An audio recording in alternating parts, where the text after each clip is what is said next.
Você provavelmente aprendeu na escola que o Brasil foi descoberto por um mero acaso, que Pedro Álvares Cabral estava a caminho das Índias, se perdeu no oceano e esbarrou na costa da Bahia no ano de 1500.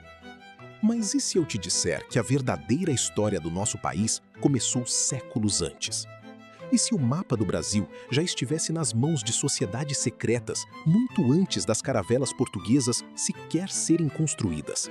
Hoje, nós vamos desenterrar os segredos mais profundos da fundação do Brasil. Nós vamos traçar uma linha invisível que liga navegadores nórdicos implacáveis, a ordem militar mais rica da Europa e o golpe magistral da maçonaria que moldou o país em que você vive hoje. Prepare-se, porque o que você vai ouvir agora muda tudo o que te contaram. Ato 1. Sangue nórdico. Para entender o Brasil, precisamos voltar 1000 anos no tempo. Esqueça Cristóvão Colombo. A verdadeira descoberta do continente americano não aconteceu em 1492. Na verdade, existem duas grandes opções sobre quem realmente chegou aqui primeiro. Ou foram os antigos fenícios, ou foram os implacáveis vikings. Mas primeiro, vamos focar nos vikings. Por volta do ano 1000, o líder viking Leif Erikson cruzou as águas geladas do Atlântico Norte e pisou onde hoje é o Canadá, em uma terra que eles chamaram de Vinland. Os vikings já conheciam os caminhos para o Novo Mundo. Eles tinham mapas, rotas estelares e um conhecimento de navegação que a Europa demoraria séculos para alcançar. Durante séculos, os vikings foram vistos estritamente como invasores pagãos. Eles eram os temidos guerreiros do norte, que adoravam deuses como Odin e Thor, e que saqueavam cidades e mosteiros cristãos sem piedade. No entanto, por volta do ano 900 e chegando ao ano 1000, uma mudança precisou acontecer. Os vikings perceberam que não podiam passar o resto da vida apenas roubando a Europa se quisessem construir algo duradouro. Eles precisavam de terras cultiváveis e de influência política real. O momento decisivo dessa mudança aconteceu na França. Durante uma intensa guerra no início do século X, os franceses estavam perdendo terreno para um exército viking, liderado por um guerreiro chamado Rollo. Percebendo que não conseguiria derrotá-los pelas armas, o rei da França, Carlos o Simples, fez uma aposta política no ano de 911. Ele propôs um acordo de paz, ofereceu a Rollo uma vasta e rica faixa de terra no norte do país. Em troca, o líder viking precisaria parar os ataques, proteger a França de outras invasões nórdicas e, principalmente, se converter ao cristianismo. Rollo aceitou o acordo. Ele e seus homens foram batizados e se instalaram definitivamente nessa região, que passou a ser chamada de Normandia, ou seja, a Terra dos Homens do Norte. Ali, a cultura guerreira viking se misturou com a política da nobreza europeia, criando uma nova e letal linhagem, os normandos. Eles trocaram os machados pela cruz, mas herdaram a ambição de expansão, a habilidade de navegação e a força de combate dos seus ancestrais. E seriam esses descendentes normandos, agora lutando sob a bandeira cristã com sangue viking nas veias, que mudariam a história do mundo. Ato 2. O ouro e o sangue. Agora vamos falar sobre os templários. Para entender como eles surgiram, precisamos avançar no tempo até o final do século XI, mais especificamente para a época da Primeira Cruzada, iniciada em 1095. Nessa época, a cidade sagrada de Jerusalém estava sob o domínio dos muçulmanos. Para combater esse domínio e retomar os territórios, uma gigantesca aliança europeia foi formada a pedido do Papa.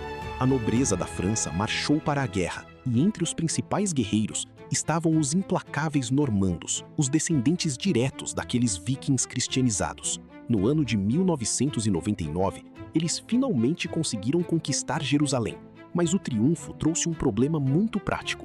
Embora a cidade estivesse sob controle cristão, o caminho da Europa até a Terra Santa continuava extremamente perigoso. As estradas eram uma armadilha mortal, infestada de saqueadores e inimigos esperando para emboscar os milhares de peregrinos que viajavam para lá. Foi então, por volta do ano de 1119, que um grupo muito peculiar entrou em cena para resolver esse problema. 9 homens. Apenas 9 cavaleiros, liderados pelo nobre francês Hilde de Payens, se apresentaram ao rei de Jerusalém com uma missão: proteger os peregrinos cristãos nas estradas. Eles receberam permissão para instalar seu quartel-general exatamente sobre as ruínas de um dos locais mais místicos da terra, o antigo Templo de Salomão. Durante esses anos em Jerusalém, esses 9 homens fizeram algo que mudaria a economia mundial para sempre. Eles inventaram o primeiro sistema bancário moderno e a primeira carta de crédito da história, para que os peregrinos não fossem roubados no caminho.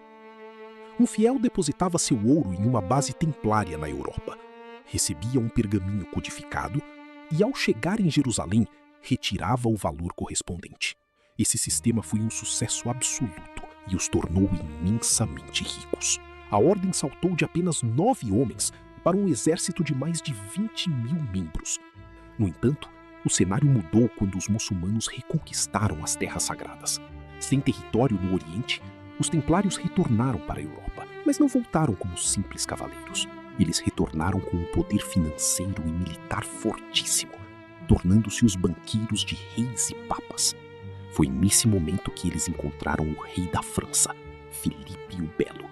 O rei estava afundado em dívidas por causa de suas guerras contra os ingleses e devia fortunas para a ordem.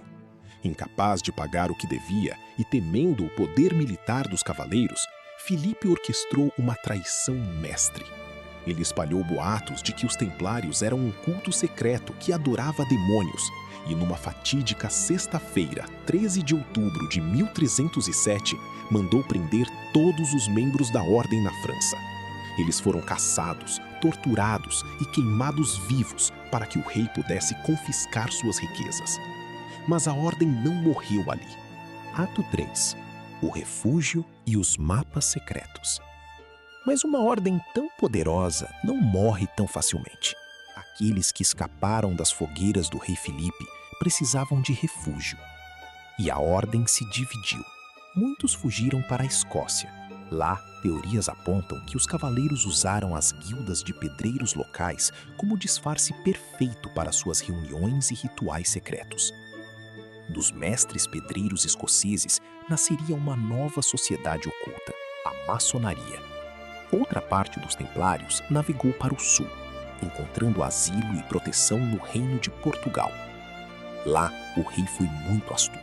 Ele acolheu os cavaleiros de braços abertos, mas apenas mudou o nome do grupo. Os cavaleiros templários renasceram como a Ordem de Cristo. E é aqui que a história do Brasil realmente começa. Pense comigo. Em 1492, Colombo chegou às Américas, mas achou que estava na Índia. Ele não sabia onde estava. No entanto, em 1494, apenas 2 anos depois e antes de qualquer português pisar oficialmente no Brasil, foi assinado o Tratado de Tordesilhas, dividindo o mundo entre Portugal e Espanha. Originalmente, a linha de divisão seria a 100 léguas de Cabo Verde, mas o rei de Portugal bateu o pé. Ele exigiu que a linha fosse movida para 370 léguas a oeste, sem nunca ter ido lá. Como Portugal sabia que precisava empurrar essa linha exatamente para o ponto onde englobaria o Brasil? Eles já tinham os mapas. A cruz vermelha pintada nas caravelas de Cabral não era a cruz de Portugal, era a cruz de Malta, a cruz da Ordem de Cristo, a cruz dos Templários. Como eles conseguiram esses mapas? É agora que as peças se encaixam e aquelas 2 opções que comentei no início voltam a fazer sentido. Textos e teorias conspiratórias apontam que os fenícios, os maiores mestres dos mares do mundo antigo, já cruzavam o Atlântico milênios antes de Cristo. A teoria sugere que Barzilai, um grande amigo e aliado do rei Davi, utilizava frotas fenícias para buscar riquezas em uma terra distante e inexplorada. O objetivo era extrair madeira de lei e ouro em abundância para financiar a construção do majestoso Templo de Salomão. Essa terra mítica, descrita na Bíblia como a riquíssima terra de Ofir, seria nada menos que o Brasil. Quando os templários escavaram as ruínas do Templo de Salomão, eles teriam encontrado exatamente esses mapas fenícios milenares, detalhando as rotas para a costa brasileira. A segunda opção nos leva de volta ao sangue do norte. Como vimos, a nobreza que fundou os templários era descendente direta dos normandos. É quase certo que eles herdaram e guardaram as 7 chaves, os antigos mapas e rotas estelares dos navegadores vikings. Esse era um conhecimento passado de geração em geração, restrito apenas ao alto escalão militar da Ordem. Seja pelos pergaminhos fenícios enterrados no Templo de Salomão ou pelas rotas secretas herdadas dos guerreiros de Odin, a conclusão é uma só. Cabral sabia exatamente para onde estava apontando suas caravelas. O Brasil nunca foi um descobrimento acidental. Ele foi um projeto milimetricamente arquitetado. Antes de continuarmos a desvendar os segredos dessa história, eu preciso te dar um aviso rápido. Preste atenção no que você anda fazendo com o seu tempo. Pare de apenas scrollar o feed e de consumir conteúdos rasos e descartáveis na internet. Se você quer parar de ser controlado pelo sistema e começar a entender as engrenagens por trás das coisas, você precisa acessar o Arcanum Veritas. Nós criamos uma biblioteca de e-books diretos, imersivos e extremamente visuais. Se você não tem paciência para ler blocos de textos infinitos, nossos materiais foram feitos exatamente para você. São manuais práticos e com uma estética única sobre temas incomuns, segredos do comportamento humano, psicologia e dinâmicas que você simplesmente não vai encontrar em qualquer lugar da internet. E o melhor de tudo, pagando apenas R$20, você libera o acesso imediato a mais de todos os e-books da plataforma e livros resumos bônus. Além disso, em breve estaremos lançando HQs e livros físicos. O link para o Arcanum está na bio. Ato 4. O confronto oculto e a falsa independência. Com os mapas em mãos e o Tratado de Tordesilhas assinado, o plano da Ordem de Cristo para a Frota de Cabral era colossal. Fazer do Brasil uma gigantesca Nova Jerusalém, um império santo, intocável e poderoso nos trópicos. O problema é que a história é movida pelo choque entre sociedades secretas. Avançamos para o ano de 1880. Portugal estava diante de um inimigo implacável, Napoleão Bonaparte. E Napoleão não era apenas um gênio militar. Ele sabia exatamente como manipular o poder oculto. Ele chegou a colocar o seu próprio irmão, José Bonaparte, como grão-mestre da ordem maçônica na França, usando a maçonaria para espalhar e consolidar os ideais da sua revolução pela Europa. Ameaçada pelas tropas napoleônicas, a realeza portuguesa não teve escolha a não ser colocar a coroa em navios e fugir para o Brasil. Quando a corte desembarcou aqui, eles tentaram manter o controle absoluto, chegando até mesmo a proibir a maçonaria. Mas eles descobriram algo assustador. Já era tarde demais. A elite intelectual e econômica brasileira, formada por ricos fazendeiros, médicos e advogados, já estava profundamente envolvida nas lojas maçônicas. Mas como a maçonaria já estava tão enraizada no Brasil?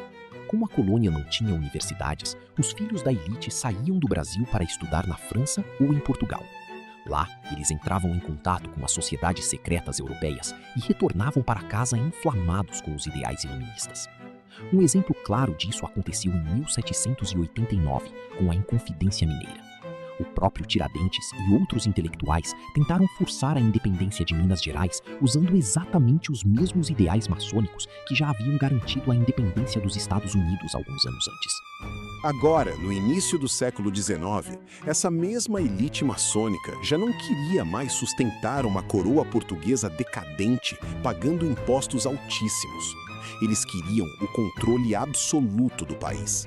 A coroa portuguesa, assustada, enfraquecida e encurralada em terras tropicais, percebeu que iria perder o Brasil se tentasse lutar. Então, eles tomaram uma decisão diplomática sombria. Entraram em consenso com a maçonaria. O acordo era genial.